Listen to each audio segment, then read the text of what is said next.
নেতা নয় নীতি চাই। পীর সাহেব চরমোনাই অত্যন্ত যৌক্তিক কথা। অবশ্যই শুধুমাত্র নেতা দিয়ে পরিবর্তন হবে না, নীতিরও পরিবর্তন করতে হবে। সেই নেতা এবং নীতির দুটোরই পরিবর্তন করে উপযুক্ত ব্যক্তিদের নেতৃত্বের মাধ্যমে আগামী রাষ্ট্র পরিবর্তনের সুযোগ আমরা আল্লাহ আমাদেরকে দিয়েছে।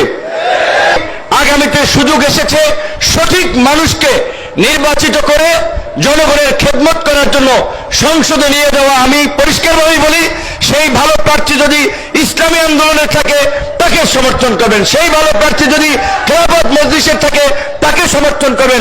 পরিষ্কারভাবে বলে দিতে চাই, এখানে আমাদের নেতৃবৃন্দরা বলেছেন যে এই 53 বছরের বিগত দিনের এই দুঃশাসন এবং জুলুমতন্ত্রের গতানুগতিক পুরানো রাজনীতি আমরা দেখেছি।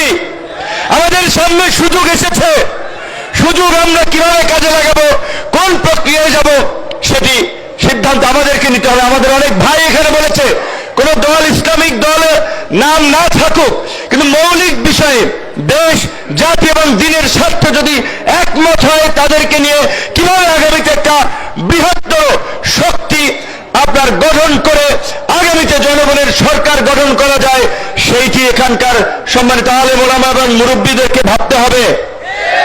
সুযোগ কিন্তু 53 বছর একবার পেয়েছেন, এই গণ অভ্যুত্থান একবার হয়েছে। কাজে আমি আপনাদেরকে বিনয়ের সাথে অনুরোধ করব, আমাদের ছোটখাটো মতভেদের কারণে এই সুযোগ যেন আমরা হাতছাড়া না করি। আমরা স্কুলে দেশাত্মবোধক গান, কলেজ, বিভিন্ন প্রতিযোগিতা ছাত্র অবস্থায় অংশ নিয়েছি।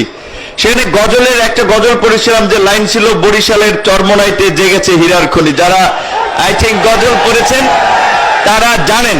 তো তখন বুঝি নাই এটার মানেটা কি, কিন্তু এখন তো পরিপূর্ণ মানুষ সবকিছু জানি। এখন বুঝতে পেরেছি যে গজল যিনি লিখছিলেন কেন লিখছিলেন।